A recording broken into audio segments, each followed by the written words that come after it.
siapapun yang bisa menjadi pemimpin kartel atau dimajukan oleh kartel politik besar tersebut berpikir bahwa peluang menang besar sekali. Sama seperti kemarin. Semua orang berlomba-lomba menjadi calon wakil presidennya Presiden Jokowi karena mereka tahu mereka akan terpilih.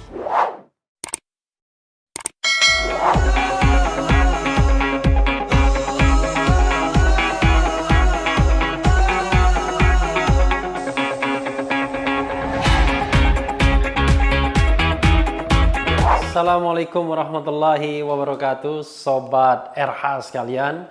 Jumpa lagi kita di channel yang keren ini, Keren Cadas. Hari ini kita mau uber sesuatu. Apa yang akan diulas berita? Yaitu berita mengenai judulnya ngeri-ngeri sedap ini ya. Entah masih ngeri-ngeri sedap atau enggak ya.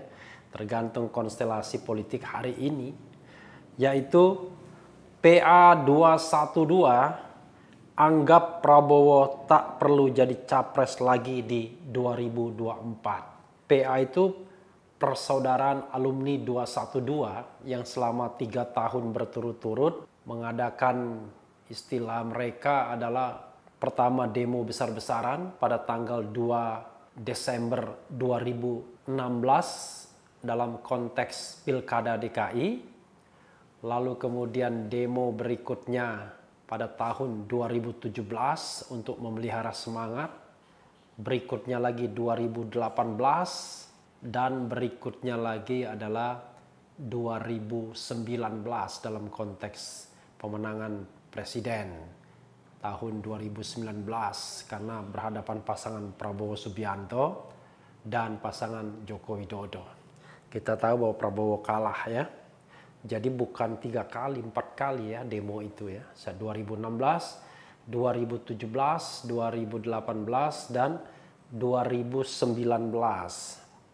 Beritanya seperti dilansir CNN Indonesia, Kamis 11 Juni 2020, Jakarta, CNN Indonesia, Ketua Umum Persaudaraan Alumni 212, seperti Wiro Sableng ya, 212, Selamat Ma'arif, menganggap Menteri Pertahanan yang juga Ketua Umum Gerindra, Prabowo Subianto, tidak perlu maju kembali menjadi calon presiden di 2024 mendatang.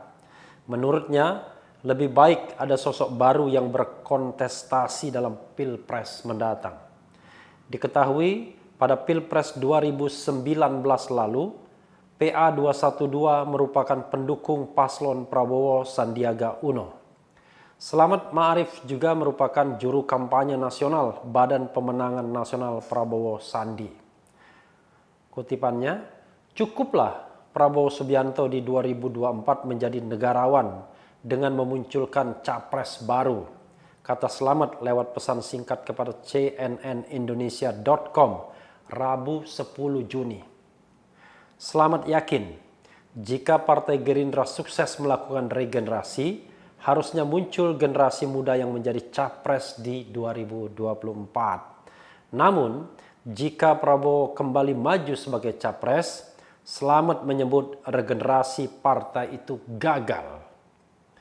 Selamat tidak mengatakan bahwa alumni 212 bakal kembali mendukung Prabowo jika benar-benar kembali maju sebagai capres seperti 2019 lalu.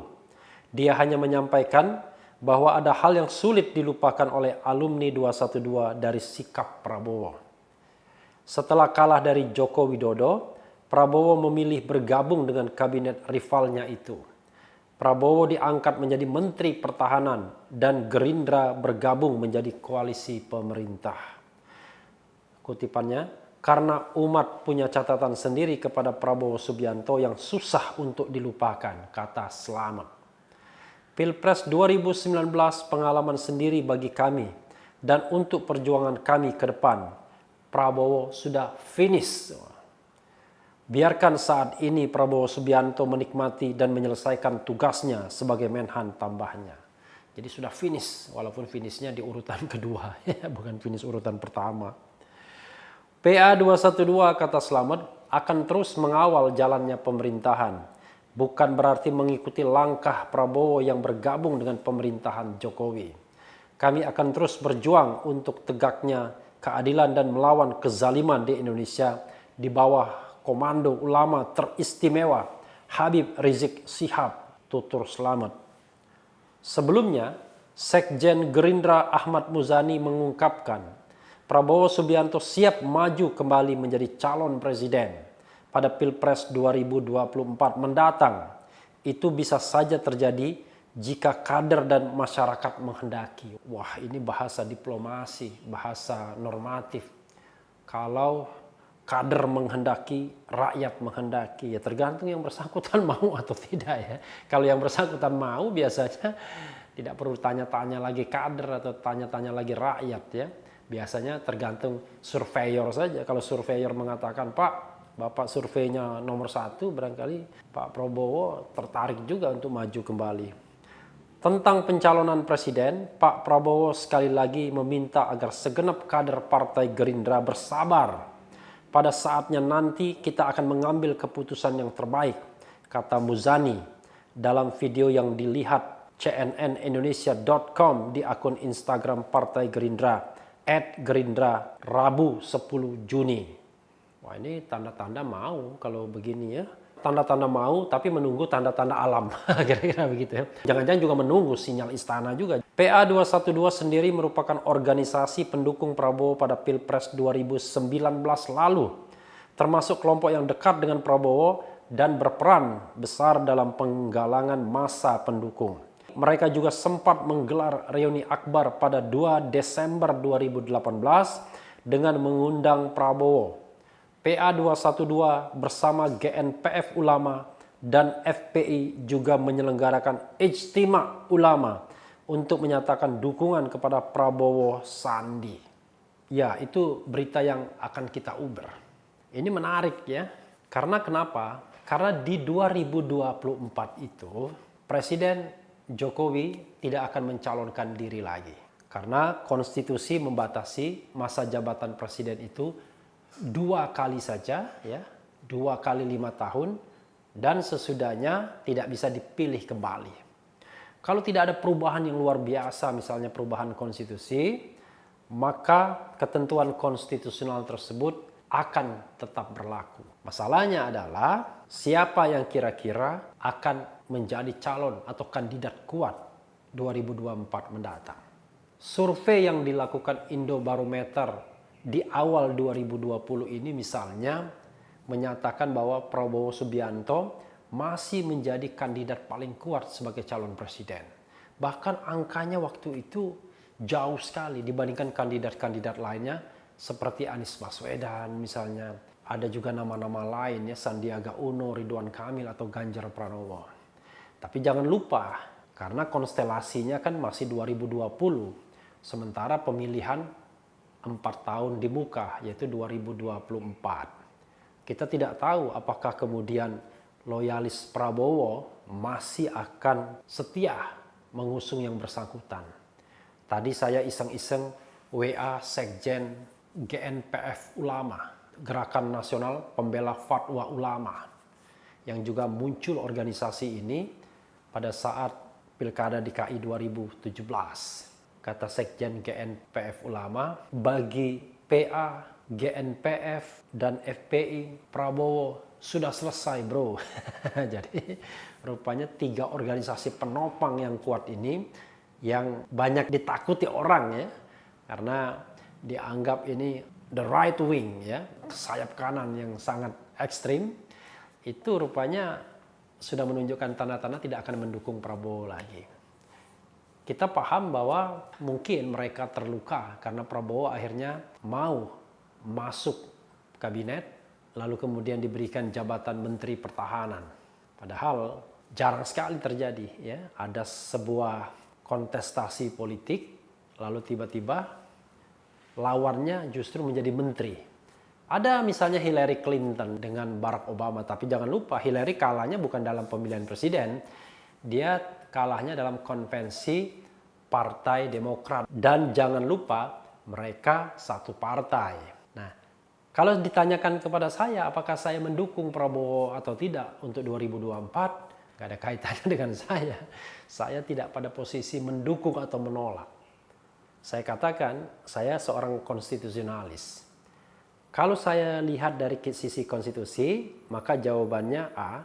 Dilihat dari sisi regenerasi politik, mungkin jawabannya B. Nah, saya ingin mulai dari konstitusionalisme dulu. Kalau kita bicara perspektif konstitusi, ya tidak ada halangan. Karena konstitusi membatasi mereka yang sudah pernah menjabat untuk jabatan ketiga. Sebagai contoh misalnya kemarin, Wakil Presiden Yusuf Kala mengatakan bahwa dia ingin maju lagi untuk periode ketiga. Memang tidak eksplisit mengatakan, tapi paling tidak dia mengupayakan agar ketentuan konstitusional tersebut bisa ditafsirkan hanya presiden yang dibatasi untuk 2 periode. Tetapi tidak untuk wakil presiden. Dan kita tahu bahwa dalam jabatan sebagai wakil presiden, Yusuf Kala sudah 2 kali. Pertama periode 2004-2009, masa pemerintahan SBY. Kedua adalah 2014-2019, masa pemerintahan Jokowi. Sehingga dia sudah 2 periode untuk jabatan wakil presiden. Tapi untuk jabatan presiden belum sama sekali. Karena ketika pemilu 2009, pasangan JK Wiranto atau JK Win ternyata lose. Ternyata kalah. Bahkan cuma nomor 3 dibandingkan dengan pasangan SBY Budiono dan kemudian pasangan Mega Prabowo.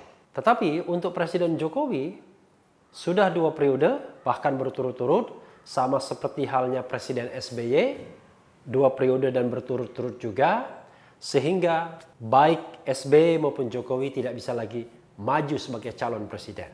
Bagaimana dengan calon wakil presiden? Nah, ini ngeri-ngeri sedap sesungguhnya, tapi masa sih dari presiden mau menjadi wakil presiden? Kalau di pilkada iya, tetapi kalau di pemilihan presiden dan wakil presiden rasanya sangat tidak elok ketika seorang presiden mau turun menjadi wakil presiden. Rasanya nggak mungkin, ya. Betul-betul seperti tidak ada orang lain saja dan kemudian betul-betul haus jabatan kalau begitu. Jadi secara konstitusional tidak ada halangan bagi Prabowo untuk maju sebagai calon kembali.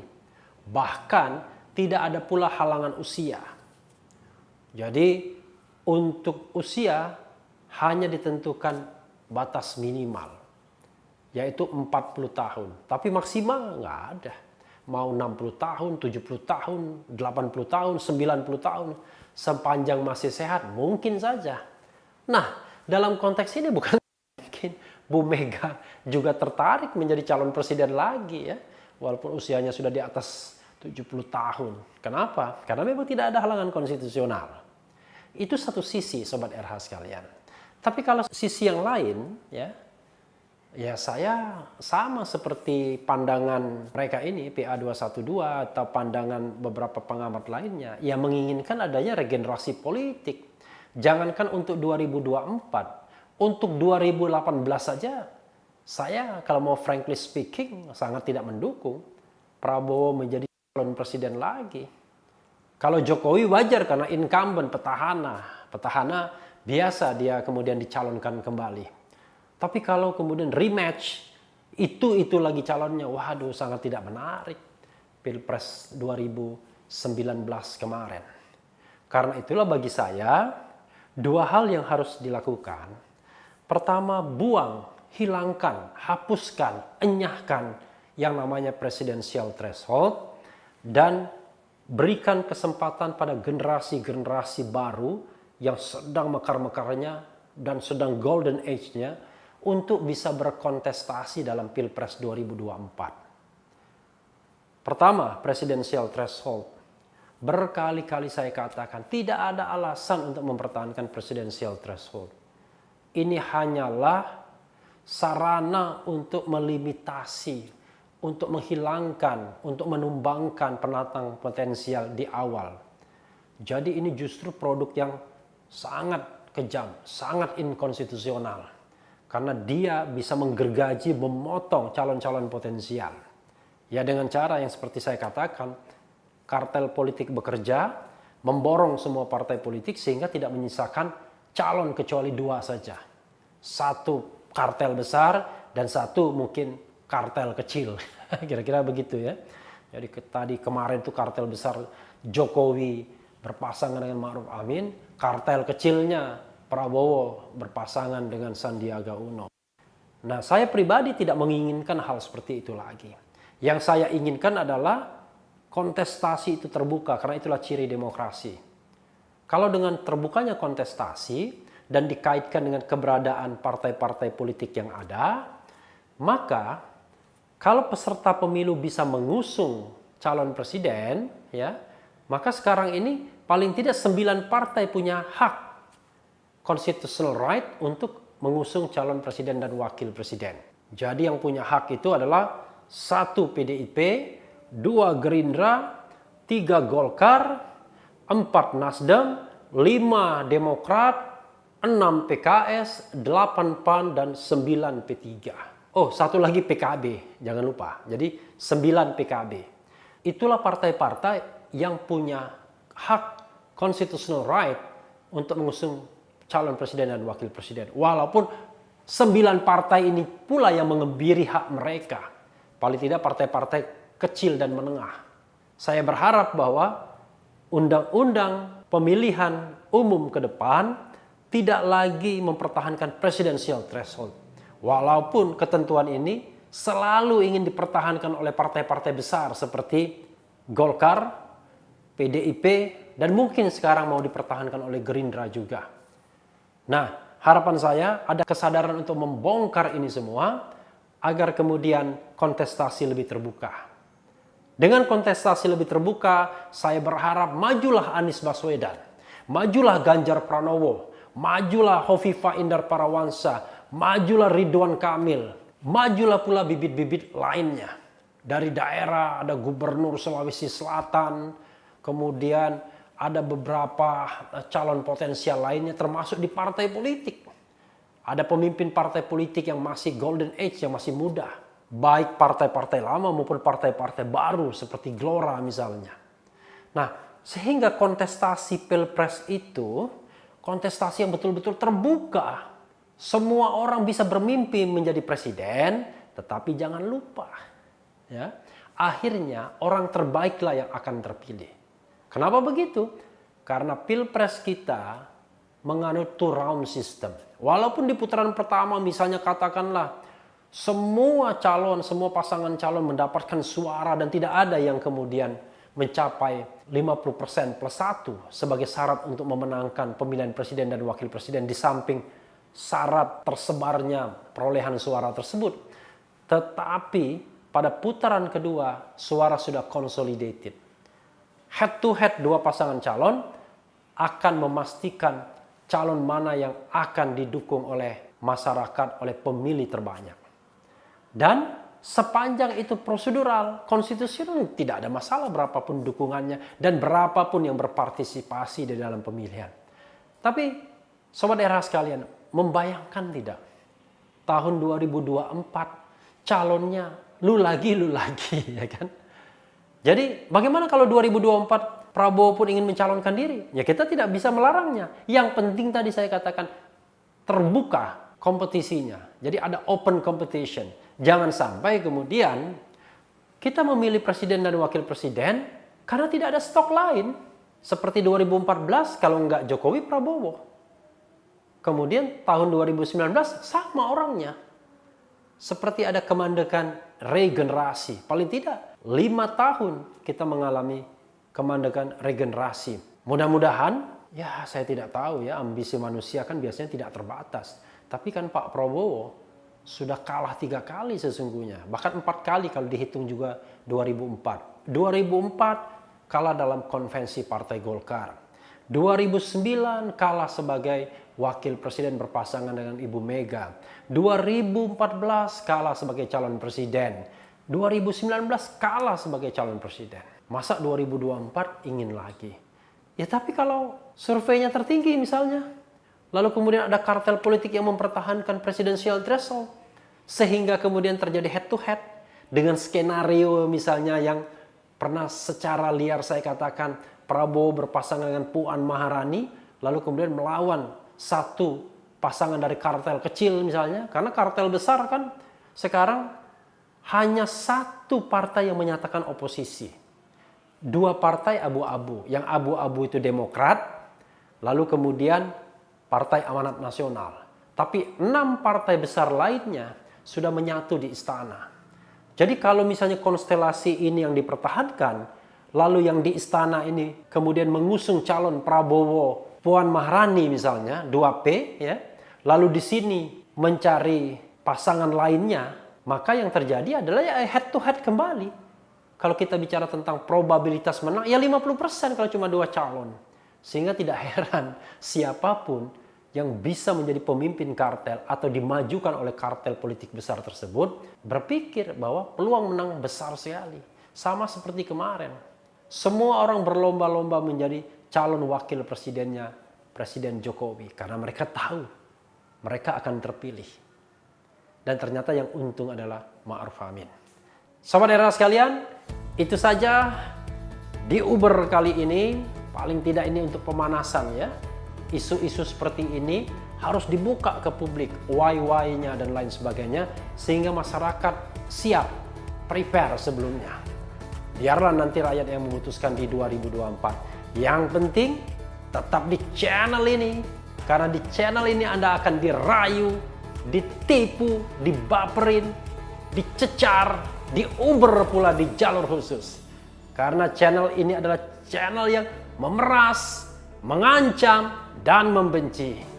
Jangan lupa subscribe, like, comment, and share. Ciao!